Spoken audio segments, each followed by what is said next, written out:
terdiri daripada perjanjian lama dan perjanjian baru adalah diilhamkan Allah dan memegang kuasa yang mutlak. Jadi ada dua bahagian dalam ayat ini. Malam ini saya akan bahaskan kalimat ini. Saya akan terangkan apakah itu perjanjian lama, perjanjian baru, dan bagaimana Alkitab itu memegang kuasa yang mutlak. So, inilah penyata iman SIB Sabah. Kita percaya Alkitab kita ini memegang kuasa yang mutlak. Apa-apa kontroversi, persoalan tentang amalan ibadah atau pahaman doktrin, kita kembali kepada Alkitab.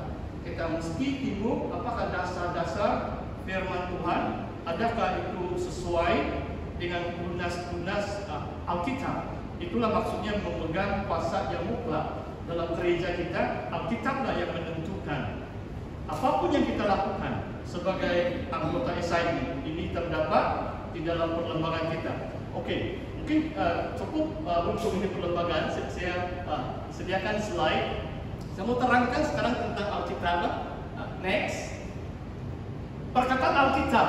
Perkataan Alkitab, mungkin kalau bahasa Melayu itu dari kitab. Kalau English itu Bible itu dari perkataan Yunani, Biblios. Kalau dahulu kala Biblios atau kitab itu merupakan sebuah gulungan, a scroll. Dahulu kala belum lagi dapat ada printing, ada teknologi yang menjadikan itu buku. Saya tidak banyak gambar dalam slide, jadi kamu bayangkan ada gulungan kitab. Saya harap kalau lain kali saya dapat ada gambar supaya kamu senang tahu apa maksud saya. Itu gulungan kitab. Sebagai contoh, kitab Yesaya ada 66 bab kan, dan itu ditulis dalam satu gulungan kitab. Jadi saya ada satu ayat juga, 2 Timotius bab yang keempat. Jangan susah hati, saya sebut, kalau kamu dapat catat, kamu catat. Kalau tidak pun pasti kalau kamu baca nanti di rumah. Kebanyakan yang saya sharing itu ada di dalam booklet ini, buku kecil ini. Dan sampai penghujung hayat atau pelayanan Rasul Paulus dalam 2 Timotius 4 ayat 13 kalau saya tidak silap, Paulus menyuruh Timotius, sebab Paulus waktu itu dalam penjara. Dia menyuruh supaya membawa, di antara apa yang disuruh Paulus adalah kitab-kitab, khususnya parchment, buku-buku. Di penjara pun Paulus ingat membaca buku. Itu luar biasa. Saudara boleh baca ayat itu. Nanti saya akan jelaskan apakah maksud itu parchment. Oke. Jadi di sini dalam slide ini sebenarnya kamu boleh baca juga buku ini. Saya mau terangkan kalau zaman dahulu kala belum ada kertas yang secantik sekarang. Ada dua jenis, dua bahan utama. Dalam ayat yang terakhir itu papyrus atau parchment. Papyrus itu adalah dari tumbuhan di teping sungai atau di sungai. Jadi mereka kasih kering, mereka kasih rata dan jadikan macam kertas. Setelah itu papyrus ditulis. Okay? Dan parchment biasanya adalah dari kulit binatang, kulit lembu kah, domba kah, kulit yang sudah kena kering, macam kena proses, dan mereka akan menulis. Itulah parchment. Sebab ada bahan yang ketiga. Saya mau jelaskan sebab ini satu macam ada bersifat sejarah. Alkitab kita yang ditulis lebih 2000 tahun yang lalu, perjanjian lama itu, kalau kitab Kejadian sampai Ulangan itu, siapa yang menulis hukum-hukum Taurat? Yang disebut sebagai Taurat apa? Taurat Musa dan Nabi Musa. Saudara tahu tahun berapa? 1400 tahun sebelum Masehi. Jadi Alkitab kita ini sangat ancient. Inilah teks kuno. Kitab The Law of Moses, 5 Alkitab, kitab-kitab yang pertama, Kejadian, Keluaran, Imamat, Bilangan dan Ulangan ditulis oleh Musa sekitar 1400 tahun sebelum Masehi. Sudah 3000 lebih tahun dahulu kala. Dahulu kala mana ada buku cantik-cantik kan? Itulah saya coba terangkan tentang papyrus dan parchment. Teruskan, sebab tidak juga terlalu banyak slide. Itulah saya sediakan buku, kamu boleh baca.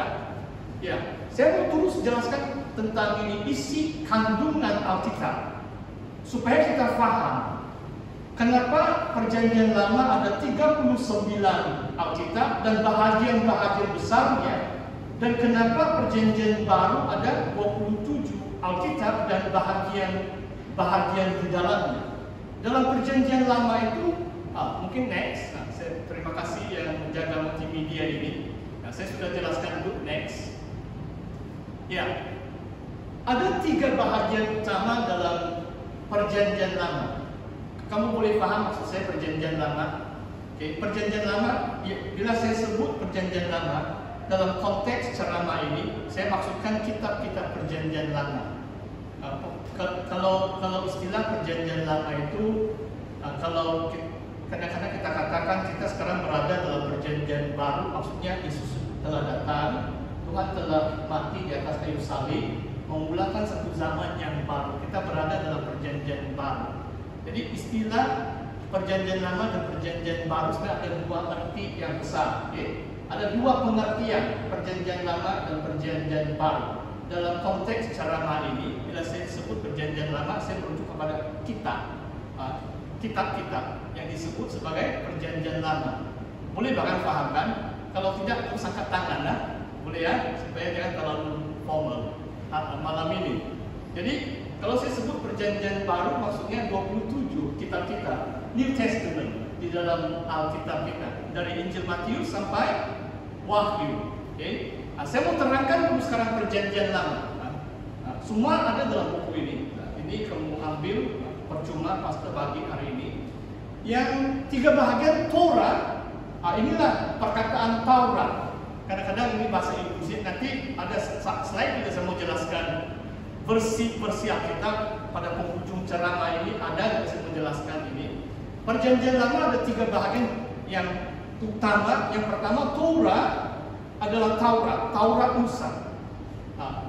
Biasanya disebut atau hukum-hukum Musa. Kenapa disebut hukum? Sebab banyak macam undang-undang ini, banyak hukum-hukum kan, macam imamat. Imamat itu hukum-hukum bagaimana menjalankan ibadah. Kalau keluaran dan bilangan banyak tuh hukum. Kalau orang membunuh dan sebagainya, bagaimana dihukum, ada saksi mata. Nanti orang yang melihat penjenayah itu, dia yang pertama lemparkan batu dan sebagainya. Banyak tuh hukum-hukum itu. Itulah disebut sebagai Taurat.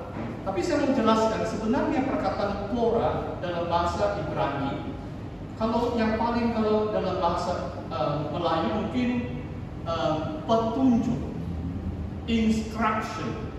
Mungkin itu yang paling tepat. Kadang susah mau terjemah ini bahasa dan bahasa aslinya bahasa Ibrani. Bahasa Ibrani merupakan bahasa asli kitab-kitab Perjanjian Lama, dan Torah, perkataan Torah ini adalah instruction, petunjuk.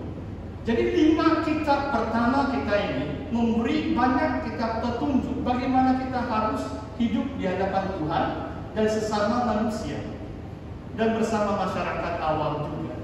Petunjuk, instruction. Sebagai contoh kejadian waktu kitab Kejadian itu belum lagi Nabi Musa. Nabi Musa itu kitab apa? Keluaran kan? Jadi Kejadian itu pun disebut Torah, malah bahkan dia adalah kitab pertama dalam Alkitab kita, kitab Kejadian. Tetapi mengandungi banyak petunjuk-petunjuk kehidupan tokoh-tokoh iman Abraham, Ishak, Yakub, Yusuf dan saudaranya. Semua itu mengandungi petunjuk-petunjuk, instruction, Torah. Bagaimana Tuhan mau kita harus contohi yang baik. Lakukan. Tokoh iman itu sempurna. Abraham pun pandai bohong sikit-sikit, sebab dia beritahu itu raja, dia takut pada dia. Sarah itu istri dia, tapi dia bilang ini hanya saudaraku kan. Dia takut kena bunuh. Jadi orang percaya pun kadang-kadang pandai berdosa juga. Cuma maksudnya petunjuk di sini adalah bila kita baca kitab Kejadian, apa yang baik? Abraham taat karena iman. Ini sebagai contoh lah. Firman Tuhan itu mendorong kita seperti Abraham. Jangan takut kita melangkah. Banyak orang tidak berjaya, tidak berhasil dalam hidup mereka sebab mereka takut. Macam PKP pun takut kuman pun. Sudah minggu kedua gereja buka pun belum mereka berani injak gereja. Kenapa? Takut bang. Takut mungkin. Kita orang beriman. Itulah contoh. Abraham berani mentaati Tuhan. Dia tidak tahu kemana pun dia pergi. Tetapi dia percaya Tuhan memimpin, memberkati seluruh kehidupannya. Itulah maksudnya petunjuk. Kita baca. Saya sangat gemari kitab Kejadian. Mungkin 2 jam pun tidak habis cerita. Teruskan dulu. Yang kedua, Nabiim. Kamu lihat di perkataan di sana, di belakang saya itu. Nabiim itu dari nabi, adalah nabi. Perkataan nabi itu banyak perkataan Melayu. Ini bahasa Semitik, ada mirip dengan bahasa Arab, dan bahasa Arab ada mirip dengan bahasa Ibrani, sebab dalam keluarga yang sama. Semitic language, bahasa Ibrani macam dekat dengan bahasa Timur Tengah lain. Dan bahasa Melayu pun banyak juga perkataan